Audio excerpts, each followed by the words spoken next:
솔직히 이제 제가 이거 당기시는데 북에서 왔는데요. 네. 북에서 왔다. 예. 북한에서 왔는데 북한에서는 몰랐습니다. 이 신우주 학생회가 있었는지 모를 수밖에 없겠죠. 근데 그래서 굉장히 부끄럽고 미안했습니다. 한국에 와가지고. 근데 제가 부끄럽고 미안한 것까지는 괜찮았었는데 당황스러운 게 한국 사람들도 모릅니다. 그게 너무 당황스러웠습니다. 개인적으로. 그래서 이제 나름대로 뭐 공부하려고 내려갔고요. 다른 분들이 다 PPT 하고 계시니까 굉장히 제가 이제 PPT 없습니다. 저는 미안한 것 같아서 미안하지 않습니다. 자료가 없습니다. 이제부터 우리가 만들어야 되기 때문에 전 미안하지 않습니다.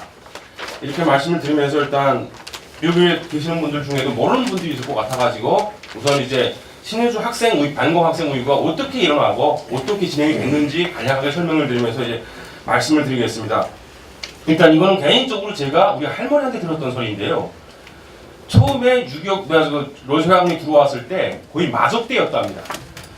그러니까 항아리면은 항아리, 여자라는 거는 아이오는 따지지 않고 여자면은 다 강간을 해버렸고요. 그래가지고 러시아군만 떴다 하게 되면은 집집마다 딸 감추고 여자를 감추려고 난리가 났었답니다. 그 정도였기 때문에 이 신우주 반공 여기 이 당시도 신우주 이 1945년 당시도 신우주도 마찬가지였습니다. 그때 당시 그쪽에 진주에 있던 러시아군 자체도 거의 마적대 일환들이었거든요. 극동 지역에서 그 실제 본 게임에 참가하지 않고 극동 지역에 있던 이 군들이 대부분 다 따라 들어온 걸 알고 있습니다. 그러다 보니까 이 사람들이 신우주에 들어가지고 엄청나게 주민들 괴롭히고 또 이제 어떤 북한 소련 정부 입장에서는 북한 김일성을 내세워가지고 어떤 이민 이런 것들을 만들자고 보니까 그 만들려고 나서는 많은 사람들을 탄압하기 반대하는 사람들을 탄압하기 시작했고 그 결과가 이제 이렇게 사건들이 터지기 시작하는 겁니다. 그래가지고 그 1945년 11월 25일 날 이제 신우주에서 좀 떨어진 어떤 그 영안포라는 곳에서 이제 거기 학생들이 자기네 학교를 빼앗은 걸 되돌려 달라고 착하게 부탁을 합니다. 근데 이제 그런 학생들을 두들겨 패기 시작했고 그거를 도와주던 이제 홍석환 장로님이 이제 현장에서 타살이 됩니다. 공산당원들에 맞아가지고 그 사건을 계기로 해가지고 이제 신우주의 대학 학생들이 이 진상을 파악해달라고 소련군 그 사령관한테 진상조 사단을 보냅니다. 근데 전혀 목표들지 않았고 결과적으로 이제 당하고 있던 학생들이 그거에 대해서 반감을 가지고 투쟁에 나서볼 결정을 합니다. 근데 뭐 디테일한 사람 다 잘 보시면 아시겠지만은 중요한 거는 러시아군은 마적대라도 군인이었고요. 이미 당시 북한에서 김일성을 위주로 한 그런 공산주의자들이 그 사람들은 이미 철저한 조직 단계를 만들어 가지고 국민을 이제 어떻게 하면 이 동원시킬 수 있을지 따지고 있는 상황이었습니다. 근데 당시 학생들이라는 게 반항해서 이루어졌다고 해서 얼마나 조직화되고 규격화됐겠습니까? 결과적으로 이 나름대로 규격화시키고 조직화시켜 가지고 각자의 위치로 가는데 지금도 북한이 제일 잘하는 거는 스파이입니다. 5명당 1명씩 간첩만 스파이 만들어 가지고 셋 중에 1명이 말하게 되면 반드시 비밀이 셉니다. 둘이서 말하게 되면 안설 확률이 있는데 셋이만 말하게 되면 반드시 내가 무슨 얘기했고 어디서 어떤 일이 있었는지가 경찰이라든가 보입에 들어갑니다. 그 정도가 그때 그 모태가 어쩌면 여기서부터 시작됐다고 볼 수 있습니다. 그러니까 학생 운동이 이미 그 데모일을 기점으로 하기 전에 이미 러시아군에 들어갑니다. 그러다 보니까 러시아군은 그 학생들을 대비해가지고 철저히 준비를 하고 기다립니다. 결과적으로 3개 방향으로 나갔는데 그 모든 방향으로 나가던 학생들이 다 진압이 됩니다. 왜 진압이 됐냐? 작전을 철저히 세우고 들통나지 않았다고 해도 한쪽은 중무장으로 한 러시아군이고요. 한쪽은 덜맹이 든 학생입니다. 게임이 된다고 생각하겠습니까? 뭐 우리나라처럼 이렇게 총도 빼앗고 하게 되면 게임이 될지 모르겠는데 덜맹이 든 학생들이 거기다가 그 정도가 아니고요. 지나가는 학생들한테 비행기가 중기관총 사격을 했습니다. 저는 그 우리 아버지 덕분에 머리다가 권총을 대본 적이 있는데요. 구멍이 정말 대포구멍만 해보입니다. 그런데 거기다가 비행기가 기총을 쏴대게 되면 어느 학생이 두렵지 않겠습니까? 그렇게 초절하게 철저하게 학살을 해버립니다. 그리고 수많은 사람들이 그 피해에서 부상당하고 받은 수많은 사람들이 러시아로 끌려가 버립니다. 김일성이가 그때 당시 했던 짓이 뭐냐면은 아예 그거에 대한 잔소리가 나오지 않게 하라고 했답니다. 그게 이제 전체적으로 여러분들이 지금 페이퍼에 거시게 되는 그런 자료들입니다.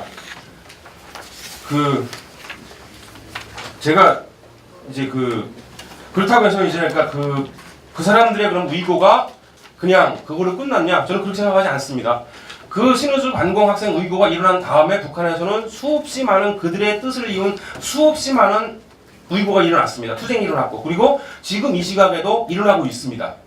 이제 그 제가 강연을 다니다 보게 되면은 그런 질문을 많이 받습니다. 아니 왜 북한에서는 그렇게 살기 힘들고 그렇게 어렵다는데 왜 데모가 안 일어나냐? 왜 투쟁이 안 일어나냐? 저는 이제 그분들한테 자신 있게 말하는 게 한 가지가 있습니다. 일어나고 있다. 대신에 우리나라처럼 이게 언론에 공표되지 않아서 그럴 뿐이지 엄청나게 많은 사람들이 정부를 반대해서 싸우고 있습니다. 당국을 반대해서. 그 예가 뭐냐고요?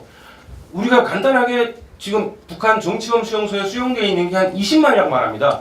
20만이라고 말을 하는데 그 중에서 어떤 반대 세력으로서 김정일이나 어떤 김정은의 반대 세력이 돼가지고 투옥된 사람도 분명히 존재할 겁니다. 북한 당국을 북한을 반대해서 싸우지 않은 어떤 순수하게 그 종족이 돼서 투옥된 사람들이 분명히 존재하겠습니다. 간부가 그렇게 많나요?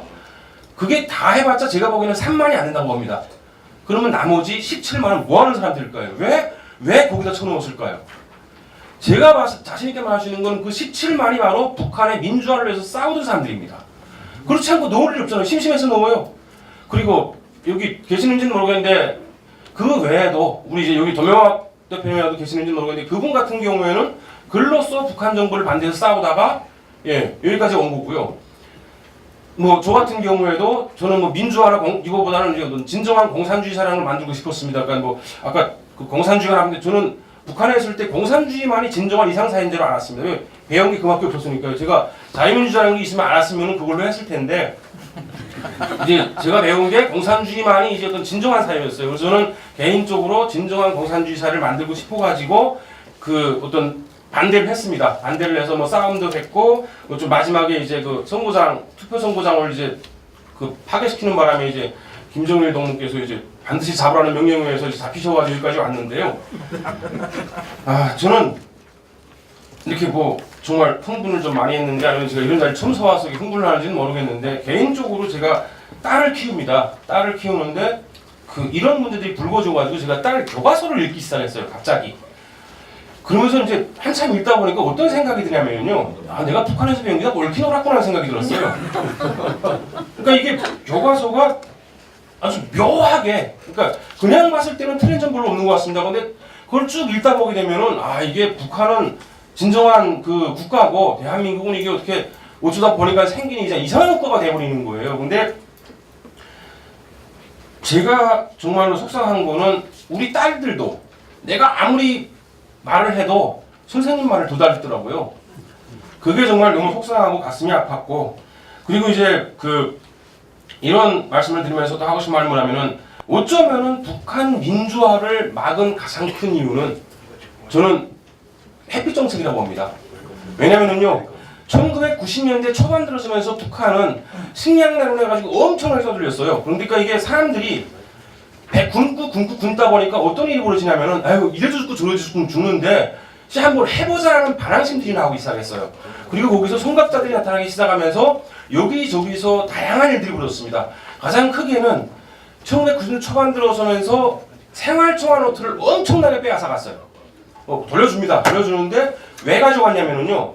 북한은 우리나라처럼 이렇게 삐라라고 그러죠. 이렇게 뭐 요즘 잘 뿌려지는 그런 것들 뿌려도 글을 쓸 수밖에 없습니다. 인쇄할 데가 없으니까. 그러니까 뭐 김일성이 돼지, 뭐 김일성이 개새끼 이런 거를 이제 삐라를 뿌려가지고 사방에다 뿌린 거예요. 그런데 이게 버는 사람이 많지 않습니다. 이거 뿌려지는 것도 몰래 뿌리고 있을 때 뿌리면 죽을 테니까 뿌려지게 되면은 즉시 신고가 돼가지고 다 수거가 됩니다. 대신에 조건이 하나가 뭐였냐면 그러면은 그 다음 날을 벌써 보이브라든가 안전부에서 학생, 직장 저런 것들 다 해가지고 생활총알 노트. 왜? 생활총알은 자기가 쓰지 않는 게 없거든요. 그리고 우리처럼 이렇게 타이핑하는 게 아니고 글로 씁니다. 그래서 필적 조사를 하기 위해서 한 일주일에 한 번씩 보고 갔습니다. 그리고 또 사리원시에서 실제로 있었던 일인데 김일성이 생일 맞아가지고 꽃을 증정하러 가야 됩니다. 근데 꽃을 증정하러 가는데 전날에 누가 먼저 가거든요. 또 이렇게 첫날 먼저 가버리는데 먼저 가는 어떤 놈이 거기다가 똥을 갖다 뿌려버린 거예요. 다음날 10시까지 그 통제하면서 똥을 치웠는데 문제가 똥은 치워줘도 냄새는 안 치워집니다. 그러니까 그런 사건들이 그럼 그 사람이 심심해서 밥 먹고 할 일 없어가지고 거기서 똥을 싸고 온 건 아니거든요. 그런 사람들이 대부분 다 북한 민주화 운동에 저는 투사라고 생각합니다. 그런데 그 사람들이 민주화라는 것도 모를 거고 자유민주라는 것도 모를 거고 그 사람들은 단지 북한의 독재에 반대해서 싸우는 겁니다. 그런데 그게 왜 그러면 성하지 못하냐? 우리나라는 그 뭐 반역죄를 줘서도 뭐 간첩도 감옥 들어가서 이제 뭐 이석기 그 사람이 몇 년이 있을지는 모르겠는데 바로바로 나오더라고요. 간첩도. 북한은 아예 죽여버립니다. 리더가 존재해야 리더를 따르는 팔로워가 뭐라고 그러죠? 리더를 따르는 사람들이 나올 거 아닙니까? 리더가 나올 때마다 독초에 씨를 빻는다고 다 죽여버립니다. 그러면은 이게 하나로 모일 수가 없습니다. 민주화 운동의 투사들이 하나로 모여야 거대한 힘이 되는데 그렇지 못하기 때문에 단발마적인 겁니다. 대신에 이 단발마적인 것마저도 언론에 나오고 뉴스에 나오게 되면 이슈화가 되기 때문에 그거에 동조하는 사람들이 서로 모일 수가 있는데 철저히 차단이 됩니다. 이런 것들이 결과적으로는 마치 북한의 민주화 운동이 안 일어났다고 생각하는 것처럼 말을 하고 수많은 사람들이 말을 하는데 저는 이 신원주 반공 의거에 뿌리는 그 씨앗이 불씨가 지금도 타오르고 있다고 자신 있게 말할 수 있습니다. 그리고 이제 마지막으로 그 제가 그냥 한 가지만 말하고 싶은 게 뭐냐면은 말 100번 해서 필요 없습니다. 말 100번 해서 뭐 그냥 혼자 지배하는 거나 여기서 말하는 건 좀 별로 의미가 없다고 생각합니다. 이제는 일어설 때라고 생각합니다. 일어서가지고 다른 건 못하더라도 저런 것들이라도 교과서에서 정확히 가르쳐 줄 수 있도록 그러니까 누군가를 하게 되면은 누군가 다 안 합니다. 저는 내가 요만큼이라도 바꿀 수 있는 것을 바꾸어 나가는 게 어쩌면 우리 시대에 우리가 이 자리에 앉아 있는 사람들이 해야 할 몫이 아닌가 생각합니다. 감사합니다.